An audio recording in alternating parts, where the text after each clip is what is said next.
Keras, itulah kata yang menggambarkan jenis musikku. Dan itulah yang mencerminkan kisah hidupku. Saya Biho, inilah kisah hidup saya. Kondisi keluarga dulu, setiap hari itu mama sama papa berantem. Papa saya ninju mama saya pakai cincin yang di tangannya dia. Saya nggak tega ngeliat mama saya berdarah. Saya nggak tega ngeliat mama saya nangis-nangisan. Saya ngambil pisau bersama dengan abang saya dan saya mau ngebunuh papa saya.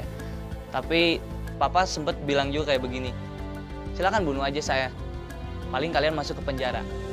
Kami berdua hanya bisa nangis, saya sakit hati, di situ saya nyimpan dendam, di situ saya nyimpan kepahitan, di situ saya nyimpan kesedihan yang begitu mendalam terhadap papa saya. Ketika saya nggak dapetin kasih sayang dari keluarga saya, dari papa saya cari keluar. Saya kumpul sama orang-orang yang merasa, oh ini, mereka semua bisa nerima saya. Teman-teman saya seneng musik semuanya. Saya dikenalin sama yang namanya musik underground. Saya dengerin musik-musik cadas itu kayak bagaimana. Karena saya disodorin lagu-lagu underground, ya saya jadi ngerasa senang. Ketika mendengarkan lagu itu, saya bisa berekspresi dengan bebas.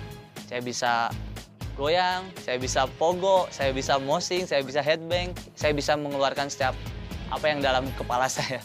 Tapi tetap aja ketika saya pulang ke rumah, saya kembali lagi dengan masalah yang sama. Saya bertemu dengan papa saya bertemu dengan keluarga saya yang tidak harmonis. Lirik-lirik underground itu berbicara tentang pemberontakan. Dan banyak berbicara tentang hidup yang nggak benar. Di situ saya diajarin.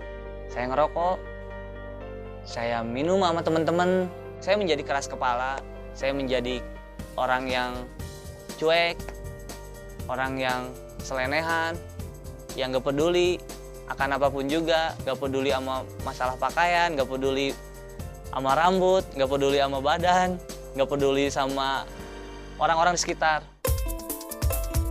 Saya pernah berdoa kayak begini, Tuhan, kalau Engkau memang ada, kalau emang Engkau sayang sama keluarga saya, tolong dong pulihkan keluarga saya.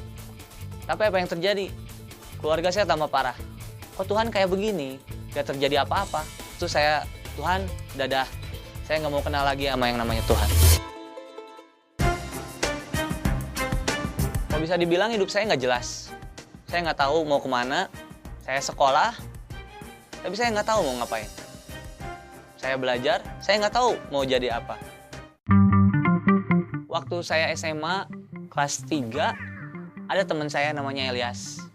Dia ngajakin ke suatu acara anak-anak SMA gitu. Nggak ngerasa nyaman sama pertemuan itu. Dan saya ngerasa lebih baik saya ngumpul sama komunitas underground, sama teman-teman saya semuanya. Tapi karena kegigihan teman saya itu, dia deketin saya. Dan ketika dia udah deket sama saya, dia ajakin saya. Di camp tersebut, ada topik tentang kayak bapak yang begitu sayang sama anaknya. Ketika saya dengerin topik itu, saya excited banget. Ketika masuk ke dalam doa, saya ngerasa seperti bapak yang lagi meluk anaknya. Saya ngerasain kasih Tuhan.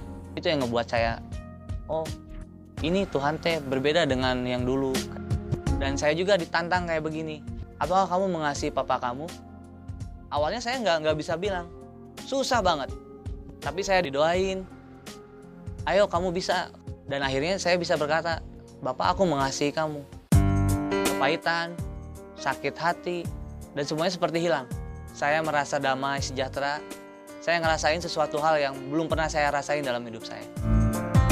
Ketika aku pulang dari camp itu, hidup aku berubah total. Dibimbing sama teman saya. Saya lebih kenal Tuhan. Saya lebih mengerti arti hidup ini. Saya ngedeketin papa saya. Saya pengen mengasihi papa saya. Dan kehidupan saya yang dulunya merokok, kehidupan saya yang dulunya senang minum, semuanya itu berhenti secara total. Dia tuh hobinya dengerin musik keras. Gabungnya sama orang-orang yang dalam tanda kutip sepertinya keras. Luar biasa banget. Dari yang tadinya dia nggak peduli sama, dalam tanda kutip nggak peduli sama pendidikan, akhirnya sadar bahwa pendidikan itu penting banget.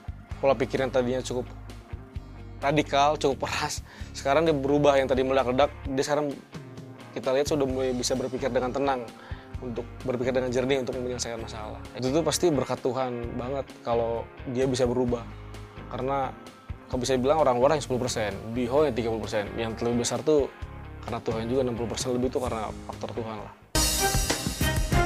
Waktu saya kenal sama Tuhan, saya tetap jadi anak gaul. Saya tidak melepaskan atribut saya sebagai orang yang senang musik underground. Tapi di sini saya mengerti, musik underground yang positif itu kayak bagaimana, teman yang baik itu kayak bagaimana, komunitas yang baik itu kayak bagaimana. Makanya saya bikin band. Dan saya pengen melurusin bahwa musik itu untuk Tuhan.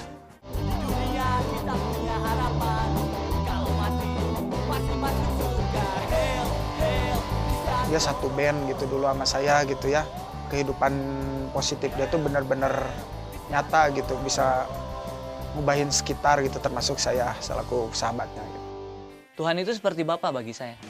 Dan yang pastinya Tuhan itu segalanya banget buat saya. Karena kondisi keluarga yang dulu tadinya hancur, ketika saya mengandalkan Tuhan, kondisi keluarga semuanya berubah. Keluarga saya bisa mengenal Tuhan, dan hidup saya juga lebih baik lagi. Menurut saya pergaulan itu bisa membawa kita ke arah yang baik, dan bisa juga membawa kita ke arah yang buruk. Bergaulah dengan cara yang baik, dan pilihlah komunitas yang baik. Karena pergaulan yang salah itu bisa merusak kebiasaan yang baik.